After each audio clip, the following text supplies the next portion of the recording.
자, 우리 먼저 말씀 볼까요? 창세기 17장 5절과 6절. 창세기 17장 5절과 6절 말씀. 우리 다 같이 한 목소리로 읽도록 하겠습니다. 창세기 17장 5절과 6절. 자, 시작. 이제 후로는 내 이름을 아브람이라 하지 아니하고 아브라함이라 하리니 이는 내가 너를 여러 민족의 아버지가 되게 함이니라. 내가 너로 심히 번성하게 하리니 내가 내게서 민족이 나게 하며 왕들이 내게로부터 나오리라. 아멘. 제목 읽어볼까? 시작. 네, 내 안에 감추어진 나.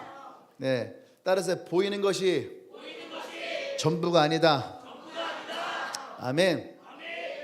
보이는 것이 전부가 아니라는 거예요. 네, 옆 사람 보세요. 선포하세요. 너를 보는 게 전부는 아니야. 네, 우리가 보는 게 전부가 아니라고 하는 것에 대해서 우리가 일단은 인정합시다. 네, 인정을 해야 돼요. 보이는 게 전부가 아니다. 네, 이것을 우리가 인정을 해요. 그러면은 감춰진 내가 있다라고 하는 것. 감춰진 내가. 네, 여러분 모든 씨앗은요 현재는 보이지 않아요. 보잘것없는 씨앗이에요. 여러분 어떤 씨앗을 갖다 주면 여러분들이 그게 무슨 씨앗인지 알까요? 모를 거예요. 수박씨 그렇게 먹었던 수박씨 갖다 줘도 이게 무슨 씨일까? 그게 뭐 호박씨인가? 아마 이럴 수도 있을 거예요. 이게 무슨 씨인지 사실 잘 몰라요. 왜? 그냥 씨 자체에는 이게 뭔지를 잘 모르거든요. 하지만은 그 씨앗에 담겨져 있는 그 씨앗이 무엇인가를 깨트리고 나올 때에 할렐루야. 그때 비로소 열매를 볼 때 비로소 이 씨앗이 무엇인지를 알 수 있다라고 하는 거예요. 아멘. 우리 안에도 하나님이 내가 지금 다 할 수 없는 또 다른 나의 모습, 진정한 나의 모습을 숨겨진 나의 진정한 이 정체가 내 안에 있다 없다? 있다라고 하는 거예요. 할렐루야. 그래서 오늘 내 안에 감춰진 내가 진짜 발견될 때에 그때 비로소는 진짜 나다운 나, 그 우리는 찾을 수 있다라는 거예요. 여러분 나와 여러분들은 창세기 2장 7절에서 하나님이 흙으로 창조하신 사람이라 얘기를 했어요. 맞죠? 근데 어느 책에 보니까 그런 얘기가 있는 거예요. 뭐 우리가 알고 있는 뭐 루시퍼가 하나님의 권위에 도전해서 하나님보다 높아지기 위해서 뭐 이렇게 타락을 했다. 물론 성경에 그 말이 있습니다. 근데 어떤 책에 또 그런 얘기가 있는 거예요. 진짜 이들이 하나님을 배신하게 된 이유 중에 하나가 뭐냐면 하나님이 천사를 먼저 만드셨단 말이에요. 천사를 만들었고 천사들은요 그에 대한 자부심이 있었어요. 하나님이 우리를 만들었다. 하나님이 우리를 만들었다. 그리고 기뻐하고 찬양하고 하나님을 높였단 말이에요. 그래서 하나님과 내가 1대1의 관계였다라는 거죠. 천사들이. 근데 어느 날 하나님이 인간을 만드신 거예요. 인간을 만드는데 하나님이 흙으로 만들어서 그렇지 인간은 저 보잘것없는 먼지 덩어리를 가지고 만들었어. 그 육체를 흙으로 만들었단 말이에요. 근데 하나님이 그 코에다가 하고 생기를 불어넣으니 생영이 된지라. 그래서 하나님이 그 형상과 모양대로 인간을 만드셨다라고 하는 거예요. 그러니까 천사들이 뭐라고 합니까? 저 인간이 뭐길래 하나님의 영을 불어넣으시고 하나님의 모양과 형상대로 저 인간을 만들었는가? 인간을 향한 질투가 일어나는 거예요. 우리는 그냥 하나님 만든 천사인데 저 인간들은 하나님의 영을 불어넣고 하나님의 모양과 형상대로 만들어진, 그래서 천사가 그의 질투심 가운데 인간을 보고 질투해서 또 하나님한테 반역을 일으켰다라고 하는 그런 내용의 이야기가 있는데, 저는 그걸 보면서 그래 맞다, 그럴 수도 있겠다. 인간은 참 보잘것없는 건데 그런 인간에게 하나님이 뭘 넣은 거예요? 그 영과 혼을 불어넣으신 거예요. 그 여러분 한 명 한 명 보잘것없는 인간이 아니라는 얘기예요. 하나님이 디자인하시고 하나님의 모양과 형상대로 하나님의 영을 불어넣으셔서 만든 그 사람이 어디 있다고요? 이 안에 있다는 거예요. 내 안에. 할렐루야. 내 안에 있다는 거. 그 진짜 감춰진 진짜의 내 모습이 내 안에 있다는 거. 아직 여러분들을 깨고 나지 않았다면 여러분 이 안에 여러분이 하나님이 창조하신 진짜 하나님의 그 창조의 사람이 있다는 거예요. 그것을 우리가 조금 배운 사람의 말로 하면 뭐라고 하냐면 따라하세요. 정체성. 내가 누구냐라고 하는 나의 정체성을 우리는 알고 있어야 된다는 얘기예요. 내 정체성을 알고 있을 때에 나의 삶이 바뀌고 나의 운명이 바뀌고 나의 이웃과 나의 가정과 내 모든 삶의 변화가 일어날 수 있고 내 운명까지도 바뀔 수가 있는 거예요. 내가 누구냐를 알아본 순간 나의 운명도 바뀔 수가 있다는 얘기예요. 할렐루야. 아멘. 여러분, 우리의 삶의 대표적인 사람 중에 하나가 누구예요? 주몽이라고 하는 사람. 주몽. 드라마에서 주몽이 내가 누구냐라는 것을 깨달았을 때 바뀌기 시작하는 거예요. 내가 너무 멀리 갔다, 주몽까지. 이순신만 가도 지금 머리가 막 희끗희끗할 텐데. 또 여러분, 요즘에 슬램덩크 본 사람 들어봐. 슬램덩크 본 사람. 많이 안 봤네. 300만 봤다 하더만. 슬램덩크라고 하는 만화가 있어요. 저는 만화책을 한 6, 7번을 읽은 것 같아요.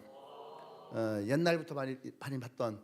진짜 슬램덩크를 보면은 나오는 유명한 대사가 몇 가지가 있습니다. 첫 번째 제일 유명한 거 뭐예요? 그래, 다 아네. 왼손은 거들 뿐. 그 다음에 또 유명한 거 뭐예요? 끝날 때까지 끝난 것이 아니다.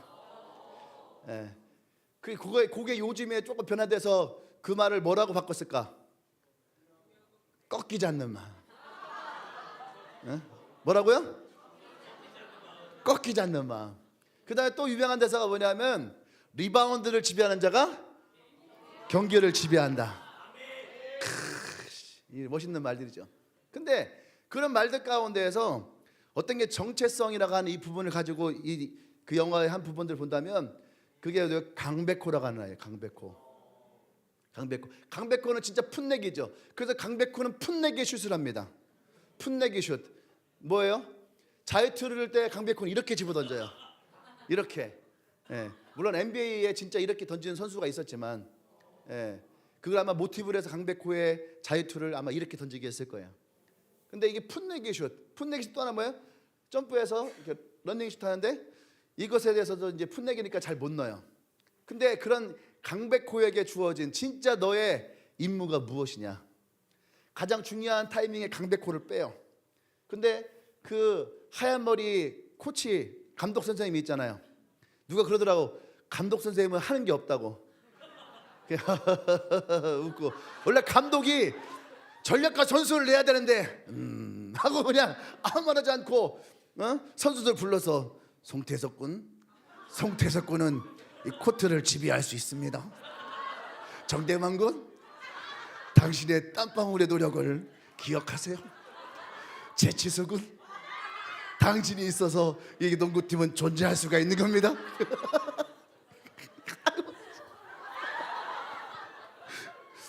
그게 감독이 하는 말이에요. 감독은 그 누구야? 신명호는 내비둬 이렇게. 아주 유명한 대사예요 이게. 코치가 감독이 이제 감독을 내리는데 그 팀의 리더 이제 가드가 있는데 이 사람이 슛을 못 넣어요. 그러니까 5명이 수비를 하는데 한 명을 빼버리면 5명이 4명을 수비하면 훨씬 유리하잖아. 그죠? 그런데 이제 신명호라는 선수가 슛을 못 넣으니까 감독이 뭐라고 하냐면은 야, 신명호는 내비둬. 슛을 아무리 던져도 신명호는 내비둬. 근데 이게 하다 보면요 자기도 모르게 막아. 그 감독이 신명호는 내비두라고. 그게 방송으로 막 나간 거야. 그 유튜브 짤로 막 돌아요. 어쨌든 감독은 이렇게 뭔가 이 게임을 이길 수 있는 전략과 전술을 내야 되는데 그 감독은 선수들 불러놓고 그런 전술 전략을 내는 것이 아니에요. 저는 그걸 보면서 뭘 느꼈냐면 감독은 지금 이 코트에서 이 사람들 정체성을 세워주는 거예요. 여러분 지금 내가 이 게임에 한 게임을 이기냐 지냐 중요한 게 아니에요. 진짜 이 코트를 지배할 수 있는 정체성을 세워주는 거. 할렐루야. 그래서 강백호를 뺍니다. 강백호를 빼서 뭐냐, 강백호 막 나와서 뭘 하는데 강백호에게 뭐라고 하냐면은 백호군 잘 보세요 하면서 리바운드 하는 것을 보여주는 거예요. 그것을 뭐라고 합니까? 시각화. 그리고 그에게 꿈을 꾸게 해요. 백호군이 저기서 만약에 리바운드를 하면 상대편은 그 공을 받지 못해서 공격을 못할 것이고 또 백호군이 그것을 리바운드를 하면 우리는 다시 공격을 해서 다시 득점을 할 수가 있게 되죠. 그러니까 백호가 그걸 보면 어떻게 해요? 꿈을 꾸는 거예요. 시각화를 하고 그렇게 들어가서 어떻게 그 꿈을 실현시키는. 그래서 자기의 정체성은 뭐예요? 내가 리바운드에, 이 코트를 지배하는 리바운드의 사람이다. 비로소 그 순간 자기의 이 씨앗을 깨트리고 나오는 정체성의 모습을, 감추어진 나를 찾아 나오는 그런 모습을 볼 수가 있죠. 할렐루야. 오늘 우리의 성경 가운데서도 하나님은 이 아브라함에게 뭐라 말씀하시는 거예요? 네 이름은 더 이상 아브라함이 아니다, 아브라함이다. 아직 아브라함을 통해서 자식이 있는 것이 아니에요. 그럼에도 불구하고 하나님은 아브라함에게 네가 아브라함이 아니라 아브라함이다. 너는 민족의 아비가 될 것이다. 커다란 민족의 아비가 될 것이다. 감추어져 있는 아브라함의 정체성을 하나님은 말씀하시고 계시는 거예요. 할렐루야. 나와 여러분 마찬가지예요. 지금 내 겉모습에 드러난 눈에 보이는 현실의 환경 가운데에 나 자신을 판단할 것이 아니라 하나님이 우리 안에 감춰놓은, 내 내면에 하나님 감춰놓은 진정한 정체성을 발견할 때에 그때 비로소 진짜 내가 있다라는 거예요. 할렐루야. 할렐루야. 그 하나님께 영광 말씀 올립시다. 할렐루야. 그게 진짜 나의 모습이라는 거예요. 이때 아브라함의 나이가 몇 살이었을까? 대략 75세라 했다면 아직 아들을 낳을 때까지는 25년이 남아있는 거예요. 그러면 불구하고 하나님은 지금 벌써 그의 정체성을 가르쳐주고 있는 거예요. 나와 여러분도 마찬가지예요. 내 나이가 몇 개든 그거 중요한 것이 아니에요. 내가 무엇을 하고 있던 그것이 중요한 것이 아니에요. 하나님이라는 분이 나를 부르셨을 때에 그분 안에 이미 나에 대한 정체성의 모습을 가지고 그것을 바라보고 있다는 얘기예요. 숨어있는 나의 진정한 정체성을 발견하기를 원합니다. 여러분 보세요. 갈대아 우르에 있었던 아브라함을 하나님 부르실 때에 차라리 부르지 않고 갈대아 우르에 있었으면 훨씬 더 나을 수 있어요. 거기에서는 그의 아버지는 우상을 만들어서 팔았던 아주 부유층의 집안이었어요. 근데 하나님이 아브라함 불렀단 말이에요. 근데 차라리 그거 오시지 않고 그곳에서 아버지의 우상을 다 때려부시고 나서 하나님의 형상의 모습들을 가진 어떤 우상들을 만들어 놓고 이 신이 최고의 신이다. 사람들이 물어볼 거 아니야. 이 신이 누구야?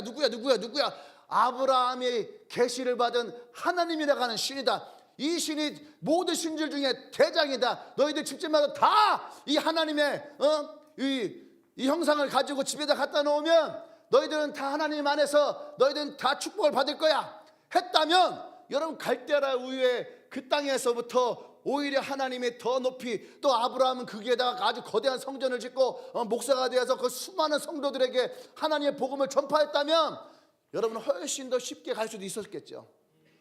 근데 하나님은 아브라함을 그렇게 두지 않았다는 얘기예요. 아멘.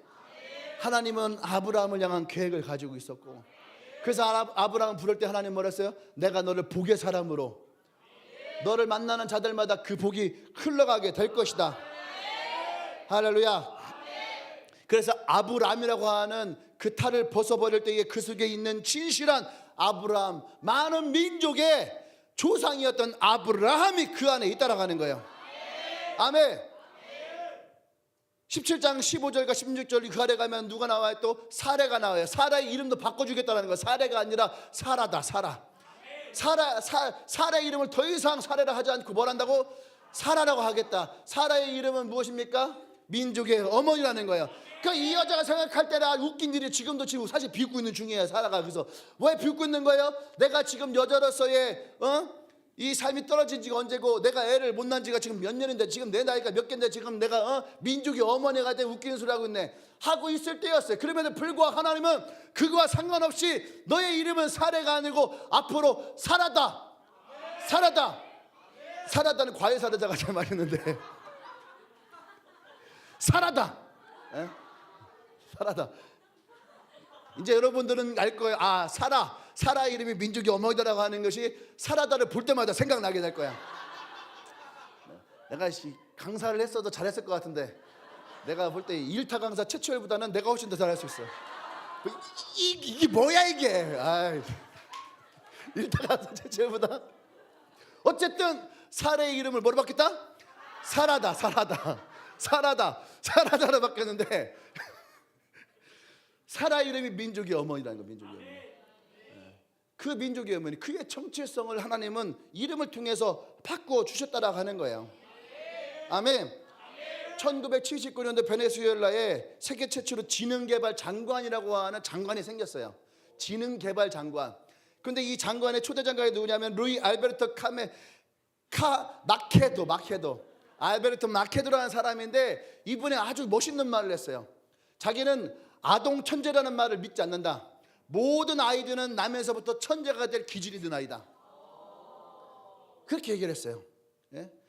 밖으로 봐서는 때론 바보 같지만 그 속을 열어보면은 진짜가 천재가 될 수 있는 그러한 모습을 누구에나 가지고 있다는 거죠. 얼마 전에 제가 설교 때 얘기했지만 이효령 박사님이 모든 사람은 다 천재라는 거예요.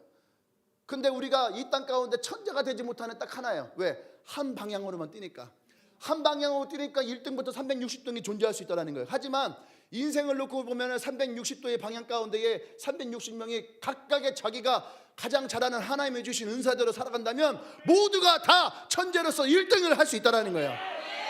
할렐루야. 내가 지금 무엇을 잘하냐, 무엇을 못하냐, 내가 쟤보다 이것을 가진 것이 있느냐 없느냐, 여러분 그거 중요한 것이 아니라 내가 하나님 앞에서 올바로 서 있다면 나는 하나님 앞에서 천재일 수도 있고 가장 멋진 사람일 수도 있고 성공한 사람일 수도 있고, 할렐루야. 그 모습 가운데에 나의 기쁨을 빼앗아갈, 나의 행복을 빼앗아갈 그 어떤 사람도 존재하지 않는다라고 하는 거예요. 할렐루야. 그렇기 때문에 우리는 내 안에 내가 누구인지를 바라보는 게 중요해요. 아마존 원시림에서 35명의 인디언 아이들을 모아놨어요. 그래서 이 35명의 아이들에게 일본의 아주 유명한 바이올리니스트를 초청을 해서 그 아이들에게 35명의 아이들에게 바이올린을 가르쳤어요. 10주 동안 이 아이들을 집중해서 바이올린을 가르쳤는데 10주 만에 이 아이들은 하이든과 베토벤의 음악을 연주한 거예요. 그래서 국립 청소년 국악단이 아니죠, 오케스트라와 함께 오케스트라에 협연을 했다라는 거예요. 놀랍지 않아요? 아마존 밀림에서 우리가 생각할 때는 되게 무지한 인생이라 생각했던 그 아이들에게 현대 문물학계에 갖다 놓고 이 바이올린을 켜서 베토벤과 하이든의 곡을 연주해서 오케스트라 협연을 할 수 있다? 됐다라는 얘기예요. 그것은 뭐예요? 우리 안에 누구나 다 내가 알지 못하는 감춰진 내가 있다라고 하는 거예요. 옆 사람을 초대해 보세요. 너에게 이런 천재성이 있어. 할렐루야. 좀 진실되게 해주면 안 될까요? 자꾸 여러분 눈동자가 흔들리고 그러면 안 돼. 진실한 믿음을 가지고 너에게는 이러한 천재성이 있어. 할렐루야. 할렐루야. 아멘. 목사님 같은 경우는 우리 아버지도 막내고 나도 우리 집에 막내였어요. 근데 그 속에서 막내에서 사다 보니까 형제 나보다 훨씬 더 크고 훨씬 더 뭔가를 많이 알고 뭔가를 잘했단 말이죠. 그러니까 동생인 막내가 이렇게 막내를 볼 때 어떻게 해요? 저 멍청한 놈, 바보 같은 놈, 제대로 뛰지도 못하고 걷지도 못하고 말도 못하고 흘리기만 했었고, 저런 내가 제일 많이 듣던 저 병신 같은 놈. 그게 내가 어릴 때 제일 많이 듣던 단어라고 했잖아. 저 병신 같은 놈. 그러니까 나는 이게 욕인지도 몰랐어. 그리고 저 시잘데기 없는 놈. 이 얘기를 많이 듣고 자라온 거예요. 근데 정말로 내가 그런 사람인 것처럼 생각이 들 때가 너무너무 많았었는데, 하나님을 만나고 났을 때 하나님이 진짜가 나를 깨트렸을 때에, 여러분 나도 꿈이 있던 사람이야. I have a dream. 나도 꿈이 있던 사람이에요. 예? 나도 꿈이 있던 사람이라고. 예? I have a dream. 내가 책을 써서 수많은 사람이 읽혀지고 그 책을 통해서 내가 위대해지기를 바랬던 I have a dream. 이 책을 통해서 내가 유명해지고 수많은 사람 나를 불러서 나의 강연을 듣는 것을 꿈꿨어요. I have a dream. 그래서 내가 큰 교회 담임목사 청빙을 받아서 그래서 내가 남들 멋지게 아래로 쳐다보면서 내가 성공했다라고 하는 그런 꿈을 갖고 있었어요. I have a dream. 그래서 수많은 사람들에게 내가 우러러 볼 수 있는 그런 인생을 살겠다라고 다짐하면서 살아갔던 나의 꿈, I have a dream. 나에게 꿈이 있었어요. 그런데 어느 날 하나님이 이 꿈을 산산조각 내버렸어. 새벽에 기도하는데 갑자기 그러는 거예요. 성진아, 내가 먼저 가서 준비하고 있을게. 그렇게 하고 앞에 딱 써있는데 뭐야? 개처. 무슨 개떡 같은 소리를. 하나님이 우리를 부르실 때에 모두가 다 핑크빛의 인생으로 부르는 것은 아니에요. 때로는 하나님이 나를 부르실 때에 이 씨앗이 땅에 심겨져서 그것이 그 껍질을 뚫고 나오는 것은, 그리고 땅을 뚫고 나오는 것은 결코 쉬운 것이 아니에요. 할렐루야. 어려움이 있지만, 고난이 있지만, 그것을 통해서 하나님 우리를 열매 맺는 인생을 받겠다는 거예요. 사사기 6장에 가면 기도는 사람 나옵니다. 기도는요, 저처럼 모든 집안 가운데에서 가장 낮은 집안의 막내로 살아났어요. 이 아이의 마음은 되게 심약했던 아이예요. 그래서 자기가 먹는 것을 이 포도주 틀에서 빻는데 혹시 적이 와서 나를 죽이고 자기의 이 양식을 뺏어가지 않을까 항상 두려움 가운데 살아갔던 사람이에요. 그래서 조만한 포도주 틀에 들어가서 거기에서 앉아갖고 막 끽끽끽끽끽 하면서 어떻게 하든지 막 내가 이 먹고 살려고 막 그랬던 아이예요. 근데 어느 날 천사가 그의 가운데 임하더니, 기도나, 너는 강한 용사다. 하나님이 너와 함께 하신다. 그 얘기 들으니까 기도원이 그에 대고 기가 찬 거야. 어떻게 이렇게 조그맣게 살아가는 나. 특히 그가 살고 있던 지역은 오브리라고 하는 동네. 오브리, 그걸 번역하면 먼지란 뜻이에요. 먼지. 우리 지난번에 얘기한 티클.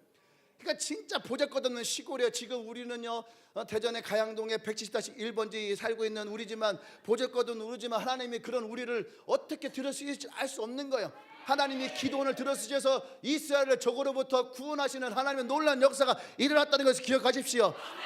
비록 우리가 대전 동구 가양동 170-1번지에 살고 있는 우리이지만, 하나님이 이 기회를 들으셔서 여러분을 들으셔서 어떻게 사용할지 모르는, 진짜 내 안에 감춰져 있는 나를 발견하길 바랍니다.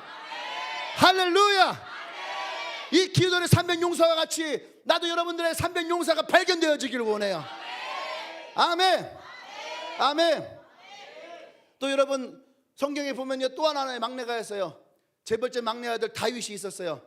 그 집에는 아들들이 많이 있었거든요. 수많은 재벌들의 사이에서 싸움까지 했었던 다윗. 근데 어느 날 하나님이 사무엘을 통해서 다윗에게 기름을 부어요. 내가 나의 종 다윗에게 기름을 부으니 그는 이스라엘의 왕이 될 것이다. 17세에 다윗이 기름을 부음을 받았어요. 그러면서 자기가 하나님으로부터 선택받은 사람이라는 걸 알았어요. 하지만 여전히 다윗은 씨앗이었어요. 아무것도 할 수 없는 존재였어요. 형들이 다윗을 볼 때마다 계속 무시했단 말이에요. 근데 하나님은 그 다윗에게 심었던 그 씨앗을 반드시 터뜨려서 하나 열매를 맺기를 원했어요.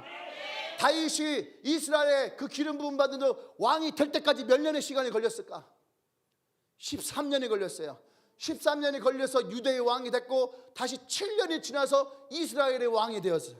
그래서 지금도 우리가 알고 있는 것처럼 이스라엘의 가장 위대한 왕이 바로 다윗이에요. 하지만 그의 시작은 보잘것없이 초라했다는 얘기예요. 그래서 광야에 아버지로부터 형들로부터 버려져 있던 짐승들을 가지고 겨우 그것만 지키고 있었던 아주 볼품없는 소년 다윗. 근데 하나님께서는 그 다윗을, 감춰져 있는 진짜 다윗의 모습을 꺼내서, 용맹한 다윗의 모습을 꺼내서 이스라엘의 왕으로 세우셨다는 거예요. 베드로는 시몬이라는 이름을 가지고 있어요. 시몬은 갈대라는 이름이에요. 갈대라는 이름, 여자의 마음은 갈대가 뭘까요? 흔들흔들. 그래서 줏대 없는 인간처럼 여기에도 돌아가고 저쪽에도 돌아가는 그런 인간이 바로 베드로가 이 시몬이라는 이름이었어요. 근데 예수님이 그 이름을 불렀어요. 그래서 뭐라 합니까? 더 이상 너희를 시몬이라 하지 않겠다. 너를 베드로로 하겠다. 베드로라는 이름을 번역하면 뭐예요? 반석이라는 거예요. 마태복음 16장 18절에 그래서 예수님은 베드로에게 뭐라 합니까? 그 반석 위에 내 교회를 세우리니. 할렐루야. 베드로는요, 예수님이 죽으시고 부활하신 이후에 제일 먼저 예수의 복음을 전파했던 사람이 바로 베드로예요. 예수님의 교회가 세워질 때에 그 교회를 든든하게 하고 그 교회 가장 앞에서부터 이 복음을 전했던 사람이 바로 베드로예요. 난 여러분들이 이런 베드로의 모습을 갖기를 원합니다. 진짜 내 모습, 시골 어부의 인생을 살아갔던 베드로가 별 볼 없는 인생이었지만 예수를 만날 때 진짜 내 안에 있던 예수의 개바의 이름을 찾았듯이, 난 여러분들이 진짜 내 안에 있는 예수님이 부르시는 진짜의 내 모습을 발견하기를 원합니다. 아멘. 고린도서 5장 17절 말씀 볼까요? 자, 시작.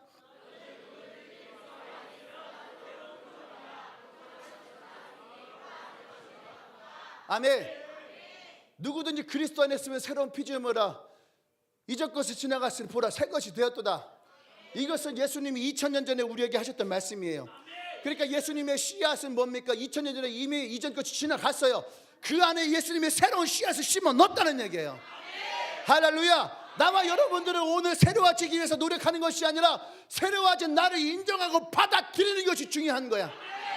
여러분 2000년 전에 한 사과의 씨앗이 있었어요. 그 씨앗은요 열매가 맺히면 사과가 푸석푸석해요. 그리고 금방 상하고 곪고, 그래서 사람들에게 상품성이 없는 과일이었어요. 근데 하나님이 그 사과의 씨앗의 DNA를 바꿔버린 거예요. 이전 것이 지나가게 하고 새로운 씨앗을 만들었어요. 그래서 이 씨앗은 뭐냐면 딱 입을 물었을 때 아삭아삭하고 가운데 꿀이 박혀있고 먹으면 과즙이 팡 터지고, 그래서 이게 보관하는 기간도 길고, 그래서 많은 사람들에게 사랑을 받을 수 있는 그런 사과로 만들었다는 거죠. 언제요? 2000년 전에. 2000년 전에 그 씨앗을 만들어놨으면 지금도 그 씨앗의 열매는 푸석푸석할까 아니면 아삭아삭할까? 왜 그래요? 그게 바뀌었으니까. 2000년 전에 예수님이 그 씨앗을 바꿔놨으니까 우리 지금도 그 열매를 먹고 아삭아삭하고 과즙 팍 터지는 그 사과를 먹을 수 있다는 얘기예요. 사과는 이렇게 쉽게 인정하고 받아들이는데 왜 예수님께서 이제 것이 지나가고 나와 여러분들이 새로운 하나님의 창조물이 되었다는 것에 대해서는 인정하지 못해요? 왜 의심해요? 여러분 옆에 있는 사람 선포하세요. 의심하지 말고 네 안에 계신 성령님을 믿으라. 할렐루야, 할렐루야. 성령이 우리에게 와서 네가 이미 거듭났다는 것을 성령은 가르쳐 주시는 거예요. 성령이 나를 거듭나게 하시는 것이 아니라 성령님이 내 안에 오셔서 이미 2000년 전에 예수의 십자가의 은혜와 사랑으로 말미암아 내가 새로운 하나님의 피조물이라는 것을 인정하게 하는 것, 받아들이게 하는 것, 내가 그 사람이라고 하는 정체성을 내가 알게 하는 것. 할렐루야, 할렐루야. 그 주님을 찬양합니다. 할렐루야. 이미 새 사람을 만들어 놓았다는 얘기예요. 로마서 3장 23절 말씀 볼까요? 모든 사람이 죄를 범하였으며 시작. 하나님의 영광에 이르지 못하더니 그리스도 예수 안에 성령으로 말미암아 하나를 은혜로 값없이 이뤘다 하시면 얻은 자 되었도다. 그래, 우리는 모두가 다 죄를 범하였었어요. 인정하는 거죠. 그런데 하나님의 영광에 이르지 못하였지만은 예수님이 오셔서 그분의 십자가에서 우리를 성령으로 말미암아 하나님의 은혜로 값없이 이뤘다 함을 얻은 우리들은 다 구원받은 영혼이란 얘기예요. 아멘. 지금 내가 구원을 받을까 안 받을까가 아니라 이미 십자가에서 예수님은 그 문제들 다 해결하셨다는 거예요. 에베소서 4장 말씀 보세요. 시작. 오직 너의 심령이 새롭게 되어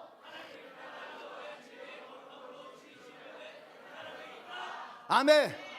새 사람을 입으라. 성령이 우리에게 와서 너 새로운 사람이야, 너 괜찮은 사람이야, 너 달라진 사람이야 라는 것을 말씀하실 때에 그것을 인정하고 받아들이고 어떻게 해요?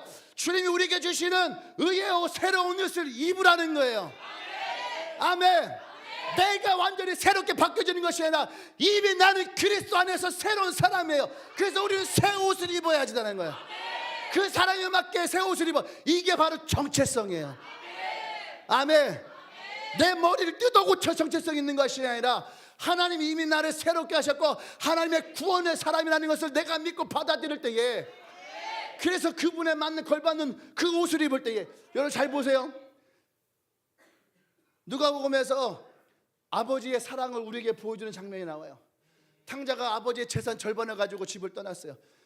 그죠? 아주 나쁜 놈이죠. 근데 그 아들이 돈을 다 허비하고 나서 다시 아버지 집에 들어오는 거죠. 염치 없는 놈이죠.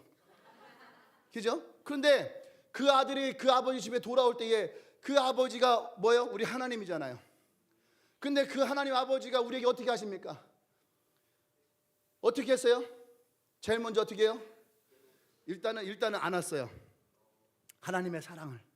그 나와 여러분들이 하나님의 진짜 사랑을 알아야 돼요. 그 사랑을 인정해야 돼요. 그 다음에 하나님이 하시는 행동이 뭐예요? 옷을 갈아입혔어요. 아멘. 옷을 갈아입혔어요. 그건 뭐예요?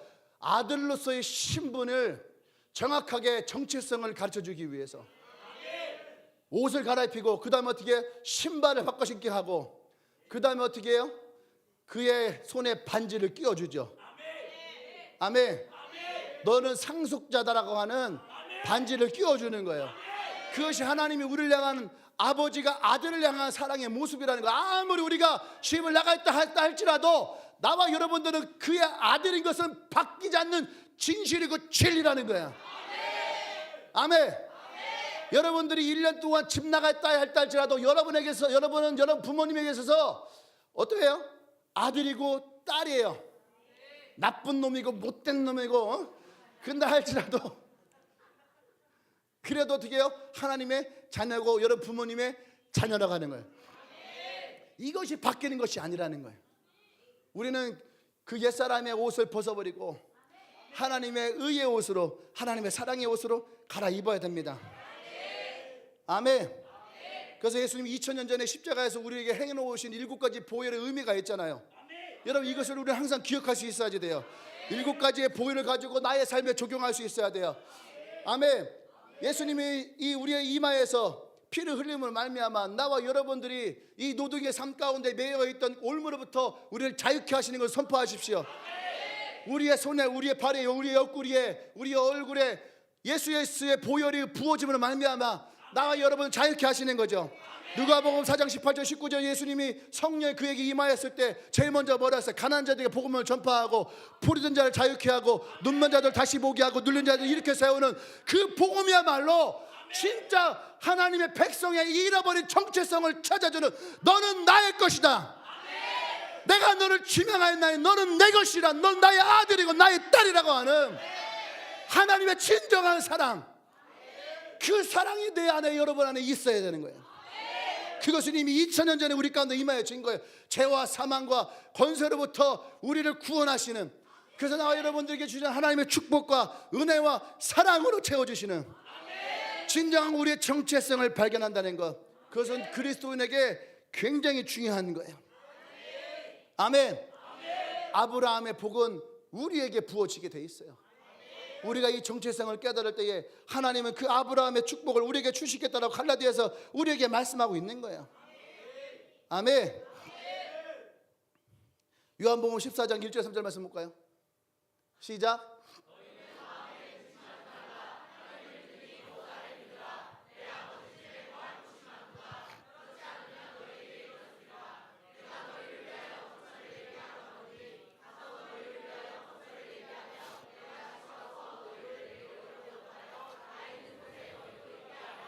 아멘.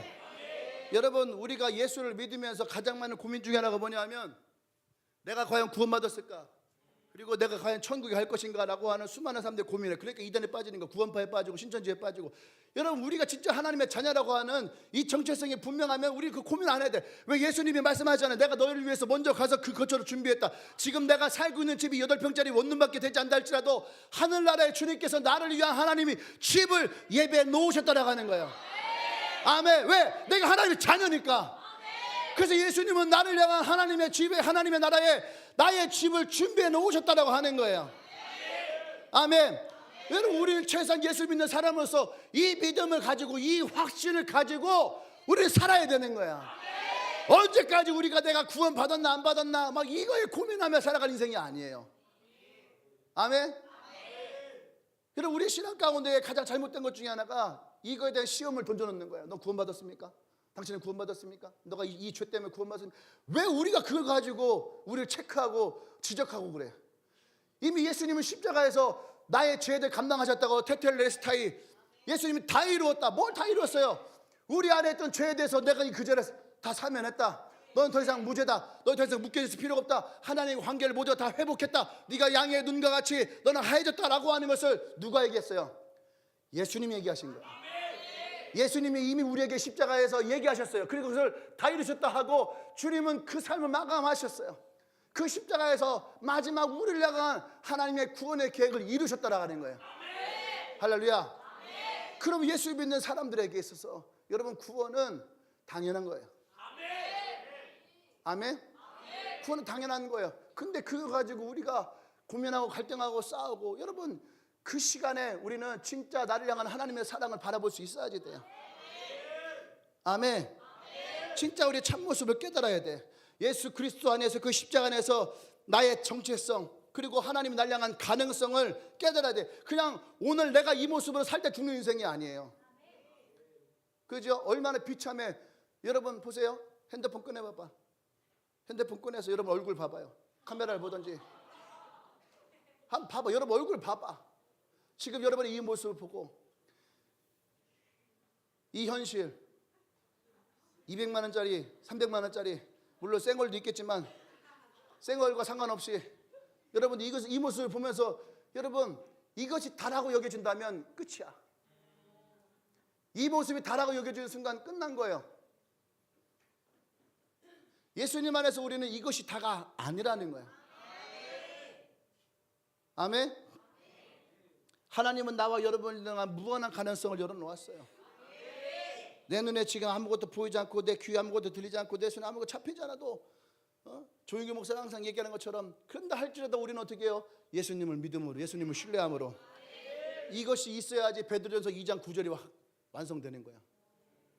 베드로전서 2장 9절 말씀 너희는 택한 족속이요 왕같은 제사장이요 거룩한 나라요 그의 소유된 백성이니 이는 너희를 어두운 데서 불러내어 그의 기이한 빛 가운데 들어가게 하리라. 어두운 데서 불러내 기이한 빛 가운데 드러나게 하리라. 우리가 어두움 가운데 상처와 아픔과 죄 가운데서 머물러 있을 때에 하나님 우리를 거룩한 백성으로 자녀 삼으셔서 왕같은 제사장으로 삼으셔서 우리를 그 어둠에서 불러내셔서 우리를 기이한 빛 가운데 데려다 놨다는 얘기예요.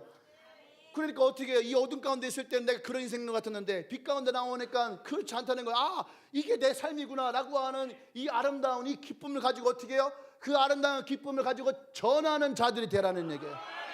할렐루야. 아멘. 내가 지금까지 나도 모르게 이런 어두운 가운데 살았었는데 진짜 내가 예수님을 만나고 나니까 이 어둠이 아니라 이 밝음, 이 아름다움, 와 이게 얼마나 멋질까. 여러분 그 삶 가운데 우리는 살아가요. 근데 이것을 어떻게 해요? 아직까지도 어둠 가운데 사람들에게 갇혀있는 사람들에게 이것을 얘기해야 된다는 거예요. 야 그 어둠이 너 인생이 다가 아니야. 너에게도 이런 밝음이 있는 거야. 이 아름다움이 있는 거야. 이게 우리의 참 모습이 되는 줄 믿습니다. 아멘. 일본의 노지와 시게오라는 사람이 1985년도에 국제과학기술 박람회에서 토마토 나무 하나를 가지고 나왔어요. 토마토 나무 하나를 가지고 나왔어요. 토마토 나무 하나를 가지고 나왔는데 여러분 토마토 나무 하나에 토마토가 몇 개 열릴까요? 생각하지 마. 그냥 대충 찍어요. 시간 없으니까 빨리. 몇 개? 144개. 믿음의 좋아요. 믿음의 선포. 몇 개 정도 열릴 것 같아요? 40개. 토마토가 한 나무에 보통 20개, 30개 열린대요. 토마토가 보통 20개, 30개인데 시게오라고 하는 이 과학자가 토마토 나무를 갖고 나왔는데 이 시게오라 나무에는 토마토가 몇 개가 열렸을까요? 100개. 좀 더 써.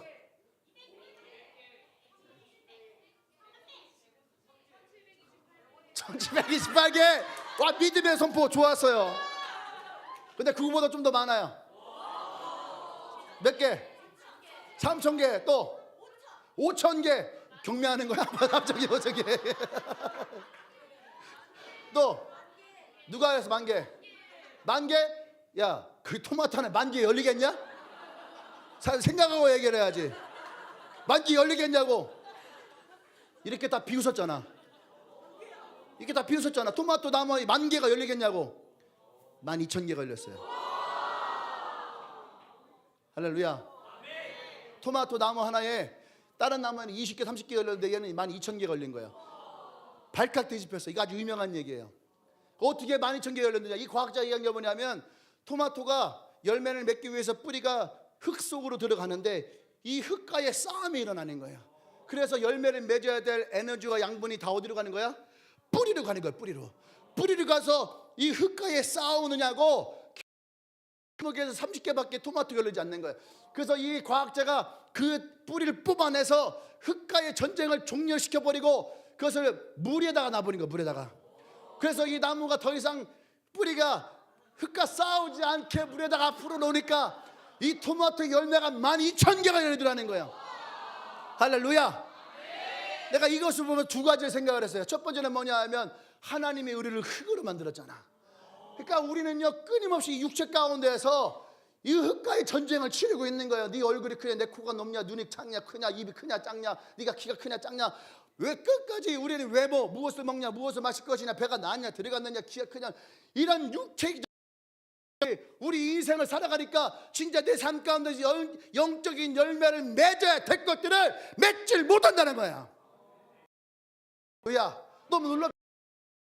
흙으로 만들었는데 나도 그 흙과의 싸움에서 진정으로 맺어야 될 열매를 맺지 못하고 토마토의 온전한 인생의 길을 살지 못했더라. 지난번 얘기했던 거는 민수기 14장 28절에 뭐였어요? 갈렙은 내 종 갈렙은 그들과 달랐더라. 우리는 최선 살아가면서 이 흙과의 싸움을 하는 인생은 아니어야 될 거 아니에요. 우리는 그들과 다르고 온전히 그를 쫓는, 하나님을 쫓는 인생이 되길 원합니다. 또 하나는 뭐냐 하면 여러분, 우리의 삶에 장애물들을 없애야 된다. 내 삶에 장애물들이 있으니까 열매를 맺지 못하는 거예요. 내 영혼이 번성하지 못하는 거예요.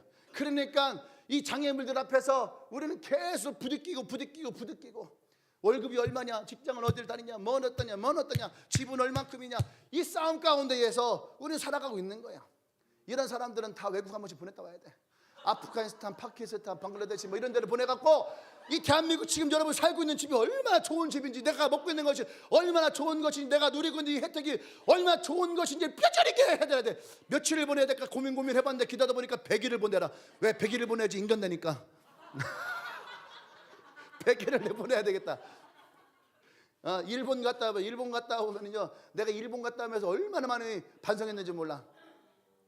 일본에 갔더니 그냥 집이 너무, 아까 내가 아침에 그랬거든. 민복이 일본 갔다 왔거든요. 민복이한테, 야, 네 원룸이 네가 일본 가기 전에는 막 비좁고 좁고 내가 언제까지 이 원룸의 인생을 살아가나 했는데 일본 갔다 오니까 네 원룸이 얼마나 좋은지 알겠지. 그랬더니 막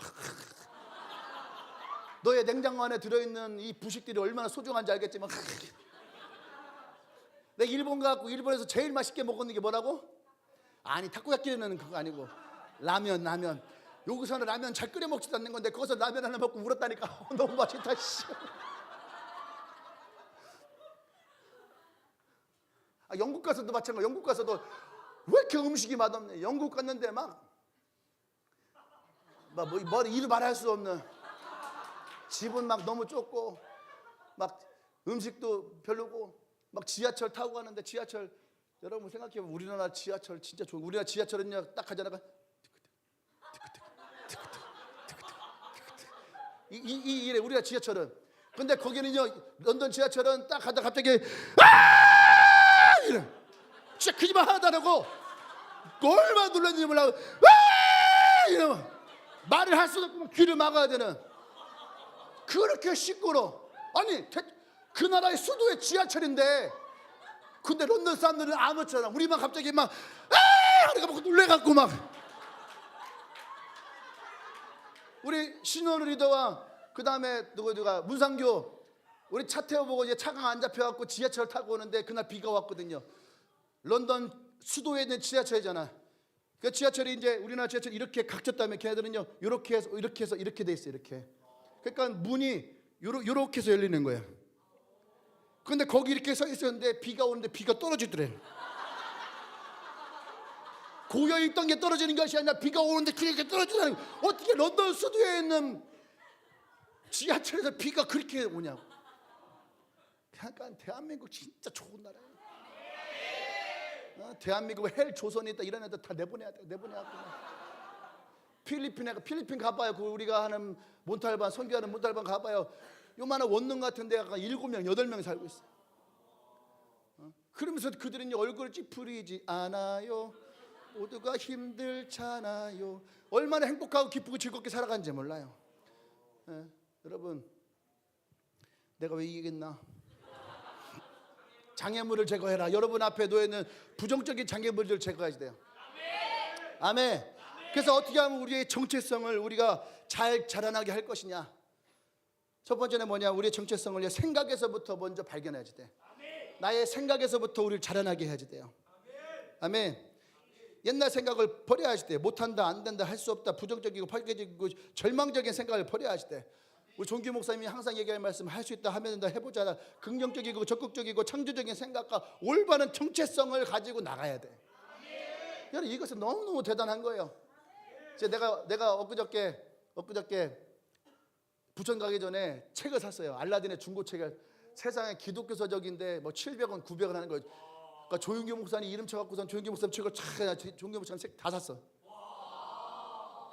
근데 너무 감사하면서도 한쪽에는 찌끈한 게 뭐냐면은 다 샀는데 26,000원이야. 물론 있던 책은 안 샀고 없는 책을 샀는데 26,000원이에요.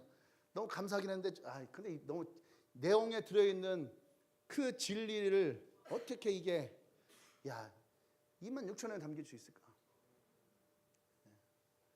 그 다시 한번 다 읽어보려고 책을 다시 다 샀어요. 왜냐하면 우리도 마찬가지예요. 할 수 있다, 하면 된다, 해보자. 긍정적이고 적극적이고 창조적인 언어는요 봐야지 돼. 보고 생각하고 사고하고 그리고 그것을 우리는요 계속 마음에 담을 수 있어야지 돼요. 아멘. 예수 그리스도의 십자가를 통해서 우리의 생각이 변화가 되어야 되는 거예요. 그분이 우리를 구원하시고 십자가의 보혈로 말미암아 나와 여러분은 구원받았다라고 하는 그 마음, 그 고백을 나의 생각 가운데서부터 먼저 일으켜야 되는 거예요. 그래서 아브라함의 축복이 오늘 나에게 이어지고 있다라고 하는, 나는 그리스도 안에서 형통한 자라고 하는 그 마음과 생각이 내 안에서 일어나야 되는 거예요. 할렐루야. 아멘. 우리의 생각 속에서 긍정적이고 적극적이고 창조적인 것을 인정하며 나갈 수 있어야 됩니다. 미국은 참 좋은 나라예요. 미국 시카고 로열라 대학교에서 프리드 브라이언트 교수라는 분이요, 사람들을 3개의 그룹으로 나누어서 실험을 했어요. 첫 번째 그룹은 매일 20분씩 산책을 하는데 좋은 대상들을 찾아서 기분 좋은 것들만 골라서 기록해 갖고 와라. 진짜 나는 나를 위해서 20분 산책을 생전 해본 적이 없는데, 우리 집에 생물 하나가 있잖아요. 처음에 강아지를 데리고 올 때는요 그냥 개였어요. 제가 어떻게 살든 나랑 상관없는 삶이었어요. 그런데 이 개가 집에 있는데 어느 날 갑자기 이렇게 하고 있으면은 괜히 불쌍해. 그래갖고 내가 신바한테 산책 가자. 그러면 얘가 갑자기 쳐다보면서 웃으더니 막 웃더니 막 쇼파리에서 진짜 너무 행복해하는 거예요 걔가. 그러니까 진짜 나는 나를 위해서 생전 산책해본 적이 없거든. 근데 맨날 개를 위해서 산책을 하고 있어요. 개를 위해서. 근데 산책을 하는데 그냥 산책하는 것이 아니라 3개 그룹을 나눴는데, 첫 번째 그룹은 좋은 대상을 보고 좋은 것을 기록해 갖고 와라. 두 번째 그룹은 나쁜 것을 보고 안 좋은 것만을 기록해 갖고 와라. 세 번째 그룹은 아무 생각 없이 되는 대로 그냥 해라 했단 말이에요. 그런데 돌아왔을 때 놀라운 변화가 일어난 거예요. 긍정적인 그룹은 어떻게 됐어요? 더 행복해지고 더 좋아지고 더 긍정적인 사람으로 바뀌어버린 거예요. 두 번째 그룹은 더 안 좋아지고 더 부정적이 되고 더 나쁜 생각과 마인드가 심어지게 된 거예요. 세 번째 그룹은 어떻게 됐을까요? 아무 생각이 없어요. 그러면서 내가 우리가 복음을 전할 때 이래야 되는 거예요. 여러분 그냥 나가면 안 돼요. 옆에서 얘기하세요. 의도를 가지고 목적을 가지고 우리가 무엇을 하든 의도와 목적이 있어야 되는 거예요. 그냥 하는 것은 아무런 이유가 없는 거예요.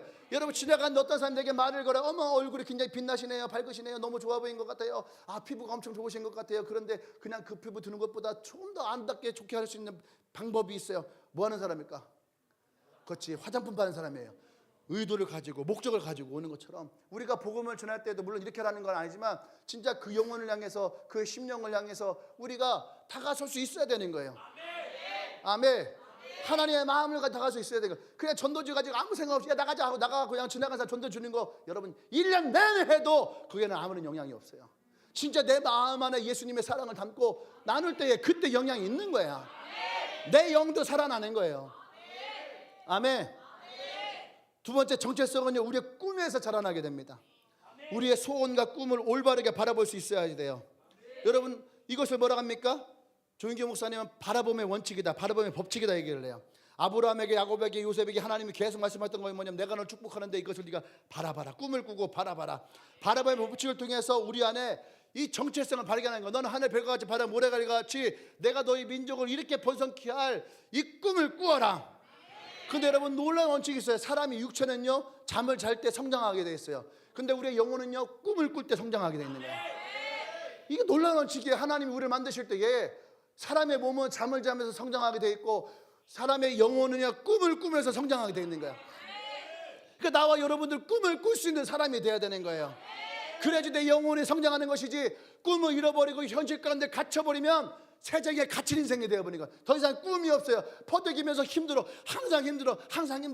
그러니까 하면 재정이라고 하는 세상에 갇혀버리고, 직장이라고 하는 세상에 갇혀버리고, 학교라고 하는 세상에 갇혀버리고, 여러분 그 세상에 갇혀버리면은 여러분 그 안에 자유가 없다라는 거예요. 그래서 예수님이 뭐라고 합니까? 진리를 가진 진리가 너희를 자유케 하리라. 할렐루야. 아멘. 난 여러분들 주님 안에서 자유하기 원합니다. 꿈을 꾸길 원합니다. 우리의 삶의 내일을 최고의 선물을 만들 수 있는 그 씨앗을 심고 그 씨앗 속에서 여러분의 새로운 영혼을 향한 꿈을 터뜨려 버리기를 원해요. 여운이라는 작가가 최고의 선물이라는 책에서 이렇게 글을 썼어요. 힘들고 치열해진 세상에서 살아가기 위해서는 복잡하고 어려운 전략을 세우는 것이 필요한 것이 아니라 신락 같을지라도 꿈 하나를 가슴속에 심어두는 것이 중요하다. 할렐루야. 지금 이 시대에 살아가는 우리에게 말하는 것 같지 않아요? 우리는 너무 힘들고 어려운 세상 가운데 살아가는데 이런 우리에게 필요한 것은 뭐예요? 꿈이에요. 꿈. 칠흑같이 어두울지라도 우리가 이 꿈을 가지고 살아갈 때 나의 심장을 뛰게 하는 꿈이 있는가? 나의 심장을 뛰게 하는 꿈이 있는가? 난 여러분 이런 꿈을 꾸기를 원합니다. 미국 아이비리그 우리나라 이제 스카이 같죠. 아이비리그에 있는 학생들을 대상으로 설문조사를 했는데 그 아이비리그는 최고의 학생들 아닙니까? 그런데 그 학생들 가운데에 목표를 가지고 살아가는 인생이 2%밖에 없더라는 거예요. 98%는 목적이 없고 목표도 없는 거예요. 그래서 살아가는 거예요. 10년 후에 다시 이 사람들을 했던 사람들을 조사해 봤더니 2%의 사람들이 나머지 98%의 사람들보다 전체보다 98%가 전체 벌어있던 소득보다 2%의 사람들의 소득이 더 많더라는 거예요. 목적을 가지고 목표를 가지고 살아가는 인생들. 난 여러분이 돈을 많이 벌라는 것이 아니에요. 여러분의 인생 가운데에 98명보다 2%의 사람들이 더 많은 영적인 축복을 받는 인생 되어지길 원합니다. 호주의 목회자 세미나에서 조윤규 목사님이 얘기했대요. 5년 후에 당신의 교회가 어떻게 될지를 한번 꿈꿔보고 써봐라. 그랬더니 사람들 웃더래. 근데 단 2명 목사님만이 썼다라는 거예요. 근데 그 목사님 두 교회는요 2년 후에 100% 성장을 했대요. 꿈을 가져야 돼. 목사들 이런 얘기 하잖아요. 목사들 비웃어요. 뭐 우리 교회가 꿈이, 목사가 그렇게 꿈을 꾸지 않으니까 그러는 거야. 한국 교회도 성도들이 꿈을 꿔야지 여러분 한국 교회가 일어나는 거예요. 근데 한국 교회가 서로 뭐 네 교회가 어떻고 네 교회가 어떻고 저 교회가 어떻고 뭐가 어떻고 뭐가 손가락질 하니까 한국 교회가 점점 더 힘들어지는 거예요. 좋은 것을 보고 좋은 우산을 가지고. 아멘. 한국이 성장할 수 있는 가장 중요한 원동력은 뭐였어요? 이 나라의 어머니들, 권사님들이 무릎을 꿇고 기도하고 그 철야의 기도들이 한국교회의 영성을 세웠어. 여러분 그래서 물려받아야 돼요. 여러분들이 하나님 앞에 무릎 꿇고 기도하고 이제 젊은 세대가 하나님 앞에 기도하면서 이제 나의 아버지의 세대를 축복하고 또 다가올 세대를 축복하며 나갈 수 있어야 되는 거예요. 아멘. 그러니까 여러분 그냥 두면 안 되는 거예요. 사람은요 하루에 20시간을 생각을 한대요. 잠을 자면서도 꿈을 꾸는 것 같지만 하루에 20시간 생각을 하는데 5만에서 6만 가지 생각을 하는데 85%가 부정적인 것이래요. 그 중에 75%는 부정적인 말을 듣는 거래요. 그러니까 사람은 가만히 내버려두면 부정적인 사람이 될 수밖에 없는 거예요. 여러분 아이들 보세요. 어린이집 가고 유치원 가고 초등학교 가잖아요. 그러면 아이들이 어릴 때는 되게 착한 것 같은데 어린이집 가고 유치원 가고 학교를 가잖아. 애들이 언어가 바뀌고 생각이 바뀌어요. 부정적으로 바뀌어요. 욕을 해버리고. 왜 그럴까? 들으니까 그러는 거예요. 그걸 자꾸 들으니까 부정적인 걸 들으니까. 그 사람은 가만히 내버려두면 부정적인 사람이 된다라고 하는 거예요. 이게 연구 결과예요. 그러니까 여러분 우리는요 끊임없이 긍정적인 생각을 할 수 있어야 됩니다.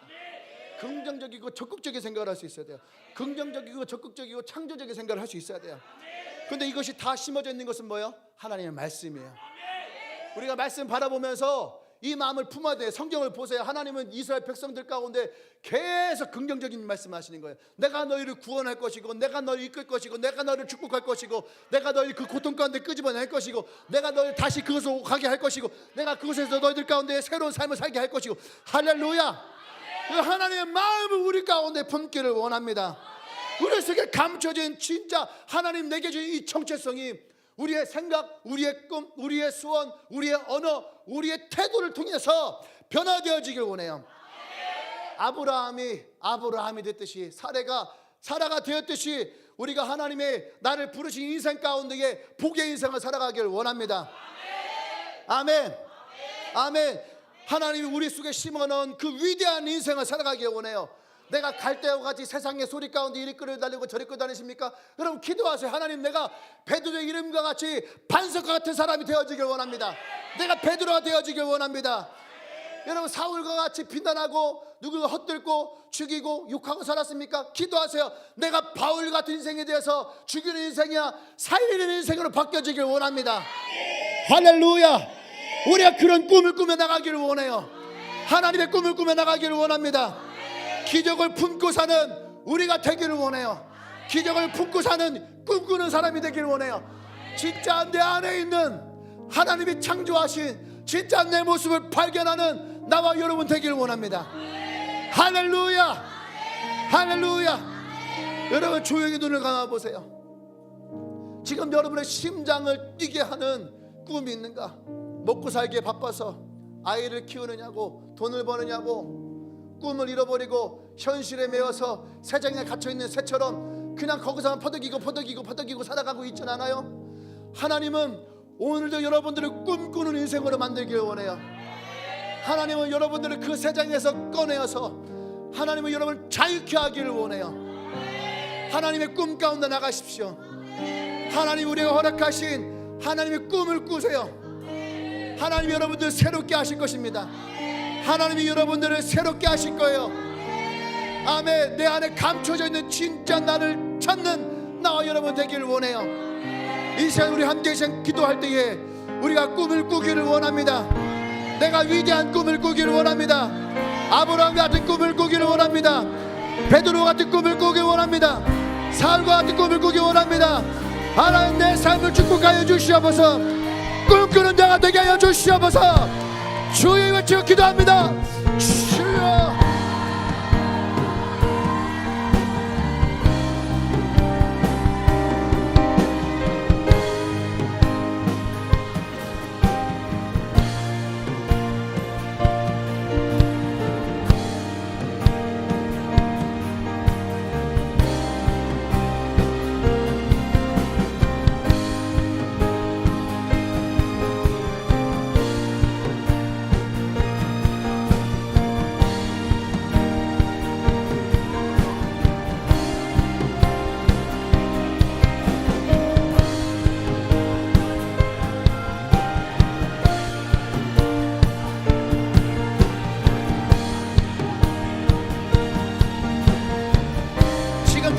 삶이 힘들고 어려워도 눈에 보이지 않아도 나의 손에 잡히는 것 없어도 내 앞길이 지름까지 깜깜할지라도 꿈을 꾸세요. 예수님 우리에게 말씀하십니다. 너희는 세상의 빛이라. 너희는 세상의 빛이라. 빛과같이 빛나는 상상을 하시고 꿈을 꾸세요.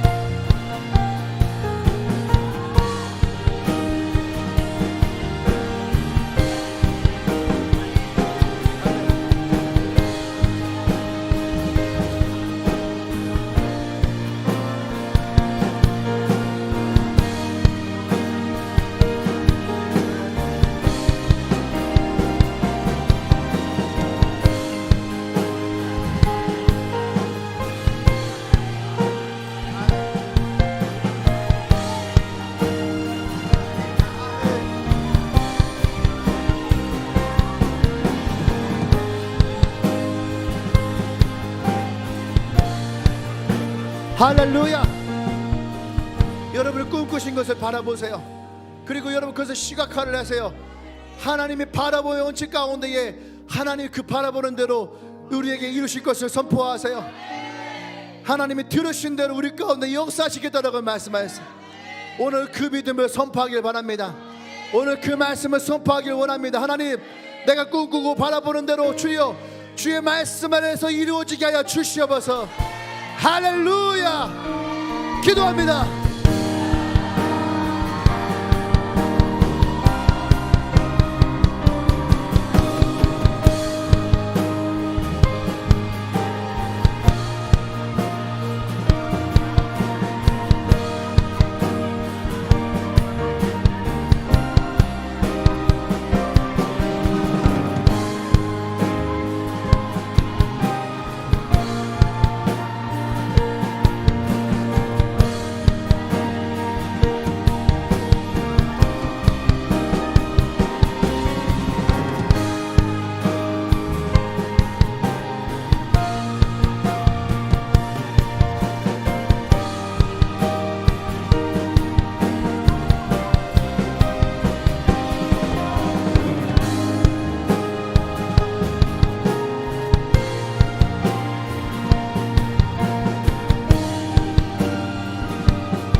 할렐루야.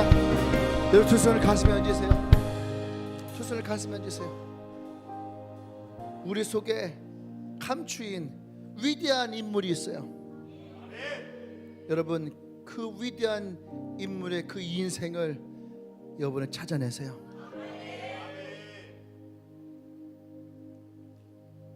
하나님의 꿈을 꾸세요. 그냥 그렇게 현실 가운데 노출되어진 대로 그렇게 살아온 대로 살아가지 말고 200만 원짜리 인생, 300만 원 인생, 8병짜리 인생, 16번짜리 인생이 아니라 진짜 하나님의 꿈을 가지고, 하나님의 위대한 사람의 꿈을 가지고 내 안에 감추어진 나를 찾아내십시오. 그래서 하나님 여러분을 축복하시는 그 인생으로 여러분 들어가기를 원합니다. 하나님은 여러분을 축복하기 원해요. 이미 2000년 전에 예수님 십자가를 통해서 하나님이 우리를 새롭게 하시고 새로운 삶 가운데 부여하신 하나님의 축복이 나와 여러분에게 있어요. 난 여러분의 그 복을 받는 사람이 되기를 원합니다. 할렐루야, 할렐루야. 그렇습니다. 주님, 이들을 축복합니다. 지금은 씨앗과 같이 감춰져 있는 보잘것없고 연약한 인생이지만 하나님께서 이 씨앗을 심으시며 그 씨앗을 통해서 하나님의 열매가 일어나게 될 것입니다. 새로운 내 모습을 찾게 될 것입니다. 하나님의 축복의 인생을 찾게 될 것입니다. 위대한 인생을 찾게 될 것입니다. 기도원과 같이 포도주 틀에 갇혀있던 우리를 꺼내어 주시옵소서. 이 나라 이 민족을 위해 주를 위해 살아갈 수 있는 인생 되어주도록 하나님 축복하여 주시옵소서. 하나님의 붙들려지고 하나님의 이끌림 받고 하나님의 축복할 때에 진짜 하나님 창조하신 하나님의 창조물의 인생, 하나님의 거룩한 아들의 삶으로, 그 딸의 삶으로 살아가도록 주여 기름 부어 주시옵소서. 이제는 우주 예수 그리스도의 구속의 은혜와 하나님의 크신 사랑과 성령의 교통 역사하심이 오늘 하나님의 꿈을 꾸며 감춰져 있는 진짜 나를 찾기 위해 고백하며 선포하며 나아가는 주님에게 이 모든 성도들 위해 지금부터 영원토록 함께 하시기를 간절히 축원합나이다. 아멘. 할렐루야, 할렐루야.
열정의 세대 하나님 나라 주의 뜻 꿈꾸는 세대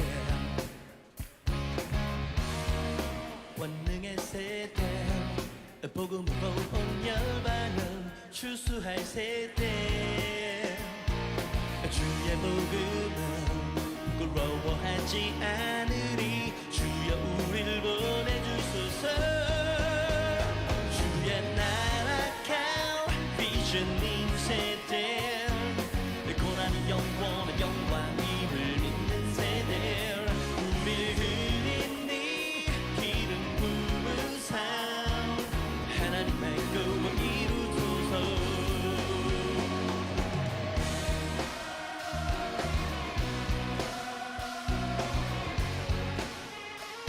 하나님 일으키십시오